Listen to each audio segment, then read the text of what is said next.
Hello students, मैं doctor Swati Soni government college Sumerpur से सहायक आचार्य रसायन शास्त्र। तो अपन पढ़ रहे थे बीएससी फाइनल ईयर का टॉपिक ऑर्गेनिक केमिस्ट्री की first unit NMR spectroscopy. NMR होता है न्यूक्लियर मैग्नेटिक रेजोनेंस। जैसे कि लास्ट क्लास में मैंने आपको बताया था एनएमआर के बारे में कि एनएमआर क्या होती है, स्पेक्ट्रोस्कोपी कितने तरीके की होती है, और अपन ने इसका इंस्ट्रूमेंट के बारे में अपन ने देखा था किस तरीके से इसके सिग्नल आते हैं, किस तरीके से स्पेक्ट्रा होती है और किस तरीके से इसका प्रिंसिपल होता है, इसका सिद्धांत क्या होता है। अब अपन देखते हैं कि एनएमआर स्पेक्ट्रा किसके बीच में खींचा जाता है और किस तरीके का स्पेक्ट्रा अपन को मिलता है। तो एनएमआर स्पेक्ट्रा जो होता है ये विकिरण का अवशोषण, यानी कि जो आपने इलेक्ट्रोमैग्नेटिक रेज जिसको उस पदार्थ ने जिसका कि अपन को एनएमआर स्पेक्ट्रा लेना है उसने जितना अवशोषण किया है उसके बीच में, और जो मैग्नेटिक फील्ड अपन ने लगाया है उसके बीच में अपन अगर ग्राफ खींचते हैं तो इसका स्पेक्ट्रा अपन को मिलता है, जो कि कुछ इस तरीके का दिखाई देता है। तो इसके अंदर है विकिरण के अवशोषण और जो मैग्नेटिक फील्ड है उसके बीच में ग्राफ बनाया गया है, जिसके अंदर एक अपन को पीक मिली है। जो ये ऊपर वाला क्षेत्र है, पॉइंटेड जो क्षेत्र है, इसे पीक बोला जाता है। ये एनएमआर सिग्नल है, जिसमें कि जो लेफ़्ट साइड में है वो निम्न क्षेत्र है, लो रेंज है, और जो उच्च क्षेत्र है वो आपके राइट साइड में है।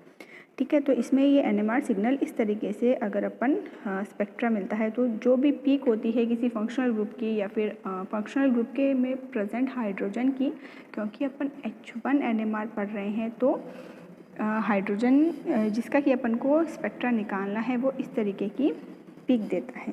इसके बाद है न्यूक्लियर स्पिन। न्यूक्लियर स्पिन होती है, इसे अपन आई से डिनोट करते हैं। मैंने आपको लास्ट क्लास में ये बताया था। न्यूक्लियर स्पिन होती है नाभिक का जो चक्रण है वो दो तरीके से होता है। जिस तरीके से अपनी पृथ्वी जो है वो अपनी धुरी पर भी घूमती है और सूरज के चारों तरफ भी चक्कर लगाती है, उसी तरीके से जो न्यूक्लियस है वो अपनी अक्ष पर भी घूमता है, जिससे कि उसकी न्यूक्लियर स्पिन आती है। और जो इलेक्ट्रॉन है वो पृथ्वी की तरह क्या करता है, न्यूक्लियर के चारों तरफ भी घूमता है और अपनी धुरी पर भी घूमता है। तो न्यूक्लियर स्पिन है न्यूक्लियस के चक्रण की वजह से जो अपन को मिलता है वो होता है न्यूक्लियर स्पिन, जिसे कि अपन आई से, कैपिटल आई से डिनोट करते हैं।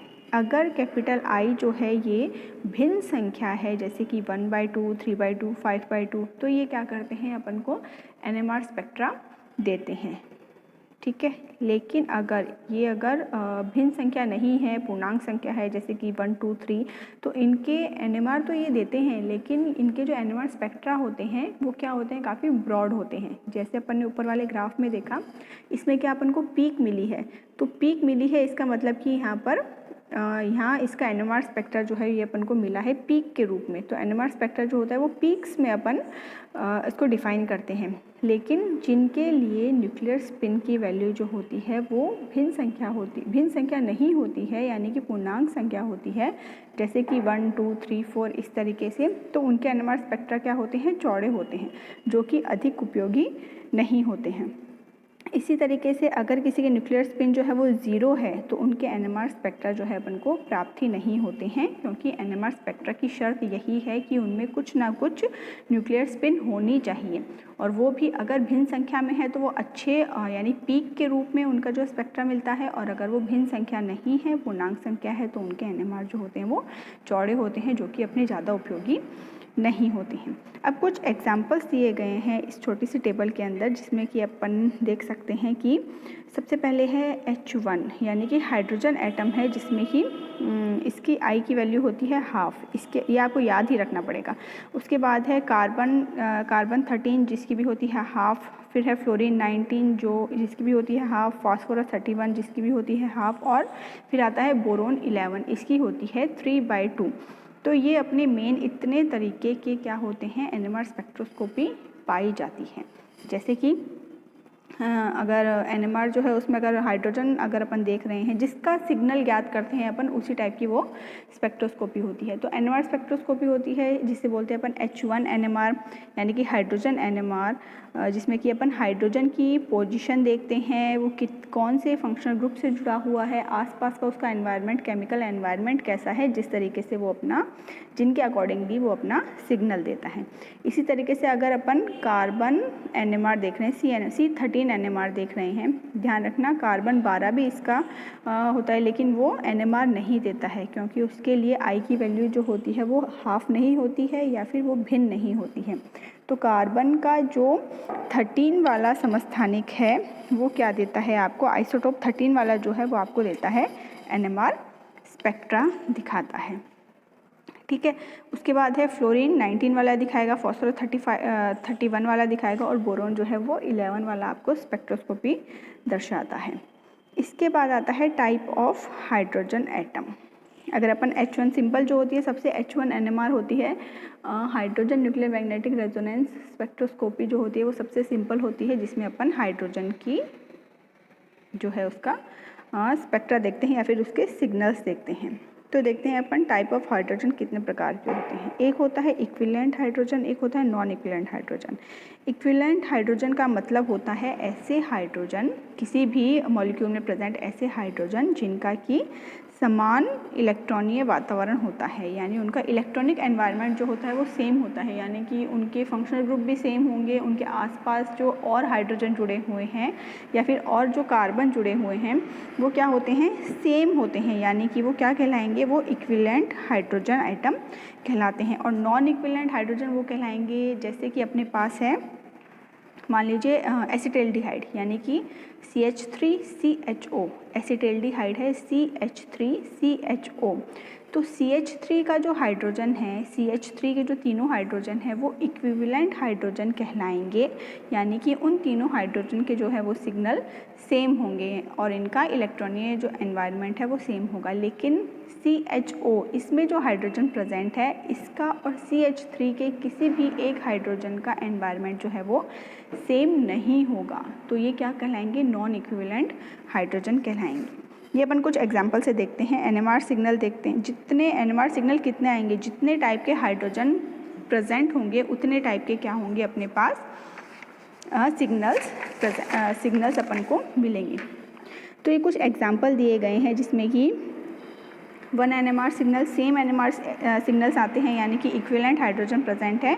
और सेकंड जो एग्जांपल है उसमें 2 तरीके के NMR सिग्नल प्राप्त हो रहे हैं, यानी कि 2 तरीके के हाइड्रोजन प्रेजेंट है, क्योंकि अपन ने अभी देखा है कि जितने तरीके के हाइड्रोजन प्रेजेंट होंगे NMR सिग्नल भी उतने ही तरीके के अपन को मिलेंगे।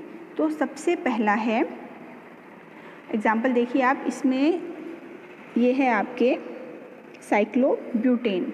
साइक्लोब्यूटेन यानी कि साइक्लिक फॉर्म में है और ब्यूटेन यानी कि 4 कार्बन इसमें प्रेजेंट हैं। तो इसमें जितने भी हाइड्रोजन हैं, इसमें कितने हाइड्रोजन हैं, 1 2 3 4 5 6 7 8, इसमें 8 हाइड्रोजन है, हर कार्बन पर 2 हाइड्रोजन प्रेजेंट है और उन सभी का क्या है, इलेक्ट्रॉनिक एनवायरनमेंट जो है, इलेक्ट्रॉनिक वातावरण जो है वो सेम है। यानी मान लीजिए एक कार्बन है, उसके 2 हाइड्रोजन जुड़े हुए हैं, तो वो जो एक हाइड्रोजन है वो क्या होगा, उसका इलेक्ट्रॉनिक एनवायरनमेंट सेम किस तरीके से हुआ, क्योंकि वो जो कार्बन जिससे वो जुड़े हुए हैं वो कार्बन दोनों तरफ से कार्बन से जुड़ा हुआ है। ठीक है, इसी तरीके से अपन अगर कोई से भी कार्बन के हाइड्रोजन की बात करें तो क्या होगा, सेम तरीके से वो अदर एटम से जुड़ा हुआ है, जिससे कि अपन को क्या पता चलता है कि ये इक्विवेलेंट हाइड्रोजन है, यानी कि सेम इनका इलेक्ट्रॉनिक वातावरण है, जिससे कि ये केवल एक प्रकार का ही सिग्नल दे पाएंगे। नेक्स्ट है अपने पास एथेन। एथेन में है 6 हाइड्रोजन है और इसमें क्या है, हर एक का जो है सेम एटम से जुड़े हुए हैं, यानी कि इलेक्ट्रॉनिक वातावरण इनका सेम है। इसके बाद आता है CH3Br। इसमें कार्बन पर प्रेजेंट जो है वो 3 हाइड्रोजन है और तीनों का क्या होगा, सेम सिग्नल प्राप्त होगा। एक ही तरीके के हाइड्रोजन है और ये क्या करेंगे, एक ही तरीके का सिग्नल देंगे। इसके बाद आता है बेंजीन। बेंजीन में है आपके हैं 6 हाइड्रोजन और 6 हाइड्रोजन क्या है, सेम सिग्नल देंगे। इसके बाद आता है आपके CH3CH2। इसके बाद आता है आपके एसीटोन CH3, ऑक्सीजन CH3, इसमें भी जो दोनों CH3 हैं सेम सिग्नल देंगे, दोनों एक ही टाइप के हाइड्रोजन हैं। देखिए जितने टाइप के हाइड्रोजन हैं उनके ऊपर ABCD लिखा हुआ है। जैसे कि सबसे पहले है अपने पास साइक्लोब्यूटेन, इसमें A तरीके के हाइड्रोजन प्रेजेंट है सारे। फिर है एथेन, इसमें भी केवल A टाइप के हाइड्रोजन प्रेजेंट है। सारे जो एग्जाम्पल है उसमें सेम टाइप के हाइड्रोजन प्रेजेंट है। इसके बाद आता है आपके पास कीटोन, ये है CH3 CO CH3, ऊपर वाला ईथर था सॉरी, CH3 ऑक्सीजन CH3 ये ईथर है, और नीचे वाला क्या है आपके एसीटोन, जिसमें कि सेम टाइप के हाइड्रोजन प्रेजेंट है, यानी कि ये एक टाइप का ही सिग्नल देंगे। फिर अपन देखते हैं नेक्स्ट एग्जाम्पल, जिसमें है कि दो तरीके के NMR प्रेजेंट है, यानी कि दो तरीके के हाइड्रोजन प्रेजेंट है, जिससे कि दोनों अलग अलग तरीके के सिग्नल देंगे। तो पहला अपन एग्जाम्पल देखते हैं ब्यूटेन का, जिसमें है CH3 CH2 CH3।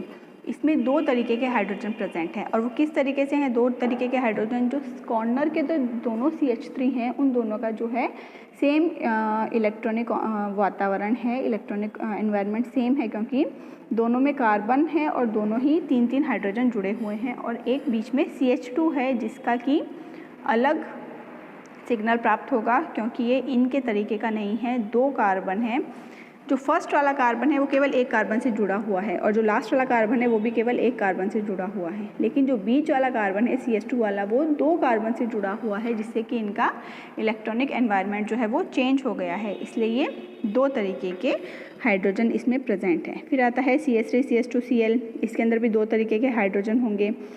फिर आता है अपने पास एग्जाम्पल, थर्ड एग्जाम्पल, इसमें भी दो तरीके के हाइड्रोजन प्रेजेंट है, और लास्ट में है अपना कार्बन डबल बॉन्ड CH2, और कार्बन पर क्या जुड़े हुए हैं, दो CH3 ग्रुप जुड़े हुए हैं, जो भी क्या होंगे, अलग अलग तरीके के हाइड्रोजन प्रेजेंट हैं। तो इसमें अपन को क्या पता चलता है कि जितने तरीके के हाइड्रोजन होंगे उतने ही तरीके के सिग्नल प्राप्त होंगे। तो NMR स्पेक्ट्रोस्कोपी में अपन देख रहे हैं H1 NMR, जो कि सबसे simple nuclear magnetic resonance spectroscopy है, जिसमें कि अपन क्या देखते हैं कि कितने तरीके के हाइड्रोजन हैं, उस हाइड्रोजन की पोजीशन क्या है, और उसके चारों तरफ का केमिकल एनवायरनमेंट क्या है, उसके अकॉर्डिंग ये सिग्नल देते हैं। तो ये कुछ एग्जाम्पल्स थे। नेक्स्ट इसके बाद अपन पढ़ेंगे कि 3 तरीके के NMR सिग्नल किस तरीके से प्राप्त होते हैं, वो अपन नेक्स्ट क्लास में देखते हैं।